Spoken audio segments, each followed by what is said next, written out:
Okay, so the most popular head coach available is Eric Bieniemy, offensive coordinator of the Kansas City Chiefs. It seems like an obvious choice, seeing that in the 2 years he's been the offensive coordinator, this team has been on fire to say the least. With this being the main reason as to why he should get the head coaching job, my initial reaction is, hell no. Let me explain. We not learn from our mistakes? Bill O'Brien was highly sought after because of his work in New England, where clearly the work is being done by a Hall of Fame coach and a Hall of Fame quarterback. I'd like to start by thanking Mr. McNair. This is a fantastic opportunity. I'd also like to thank Cal. It's been great to get to know Cal throughout this process, and we'll be getting to know each other real well in the coming years. We all know what the end result of that was. It was Bill O'Brien not knowing what the hell he was doing and ultimately getting fired longer than it should have taken. But that's a different story for another day. Back to Eric Bieniemy. He is also an offensive coordinator who just so happens to be benefiting off of a Hall of Fame head coach. And I mean, let's face it, barring a devastating injury, Patrick Mahomes is a Hall of Fame quarterback. I mean, let's just deal with that. So I decided to look up Bieniemy's career online. I wanted to see what else has he done besides these 2 years in Kansas City as an offensive coordinator. Like, where did he come from?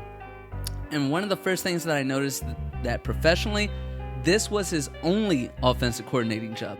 What kind of shit is that? I mean, I really should have just stopped right there. But in Kansas City, he was a running backs coach, and it seems like this is what made him his money. This buttered his bread. This was his niche. As I'm looking at Kansas City on Pro Football Focus, it's showing he was the running backs coach from 2013 to 2017, and I'm thinking, 2013 Jamal Charles. What was Jamal doing at that time? Well, in his first year coaching him, Jamal Charles rushed for 1,287 yards and hit a career high in rushing touchdowns at 12.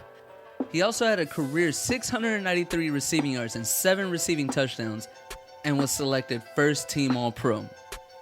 And in 2014, he was selected first team All-Pro, rushed for over 1,000 yards, had 293 receiving yards and 14 total touchdowns. This was peak Jamal Charles. After that, you get Kareem Hunt. And we all know how that went.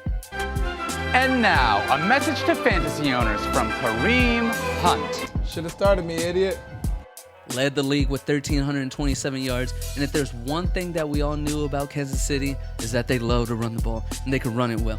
All the while, the running backs coach happens to be Eric Bieniemy. Gentlemen, you have my curiosity, but now you have my attention. So as I look before he was the running backs coach in Kansas City, I see that he was the running backs coach in Minnesota from 2006 to 2010. Now, what do we know from those seasons of the Minnesota Vikings? That's right. One of the greatest running backs to ever grace the NFL, Adrian Peterson. 2007 Rookie of the Year, finishing second in the rushing title with 1,342 yards, losing only to the legendary Hall of Famer, LaDainian Tomlinson. The very next year, in 2008, he ends up grabbing that rushing title, leading the league with 1,760 yards. God damn! 2009, top 5 rusher with 1,383 yards and a career-high 18 rushing touchdowns. Good Lord, get me off my seat! 2010, rushed for 1,298 yards when EB was assistant head coach / running backs coach. Yes, that's right. He was the running backs coach for that Adrian Peterson. Now we got to the point where we can come to an agreement that this dude knows what he's doing. Eric Bieniemy definitely knows what the hell he's doing. So the best part about this all is I'm a running backs aficionado.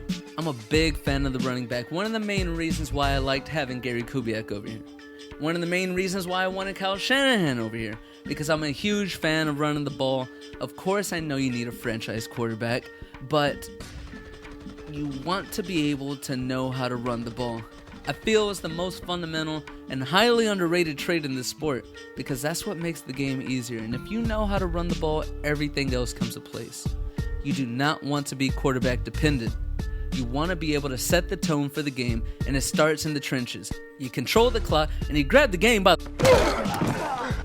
Wow! That's all I need, one play. At this point, I'm sold, EB. I'm sold. I'm inspired to write an article or make a video because the rest of Houston needs to know how right of a decision this is.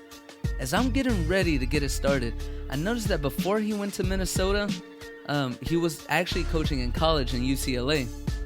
Now, who could have possibly played for UCLA?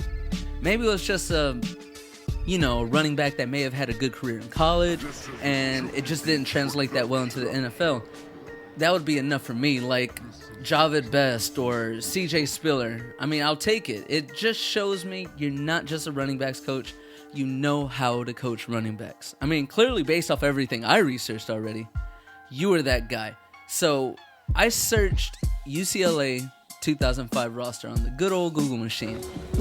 There it was.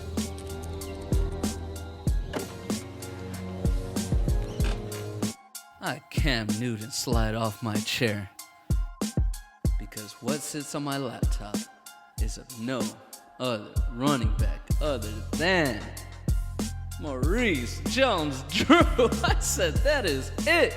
Get him in Houston right now. So yes, it was a mistake for me to think he was just another coach who rode the coattails of a Hall of Fame quarterback and coach Bill O'Brien. It's been great to get to know Cal throughout this process, and we'll be getting to know each other real well.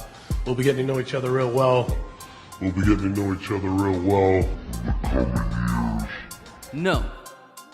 This was a hell of a resume that got him a seat to be offensive coordinator, which was long overdue, and he did a hell of a job with it, being a perennial offense and even winning a damn Super Bowl. So yes, he is ready to flourish, and you give him someone like Deshaun Watson, and we could witness something magical in Houston. I trust this man's eye for talent, ideally at the running backs position, and we can expect this team that was destroyed by New England's own to quickly recover. But we're not finished. We're trying to win the Super Bowl. So don't go nowhere, JJ. Do not go nowhere. Let's settle it down. We can turn this thing right around. EB, baby, 2021.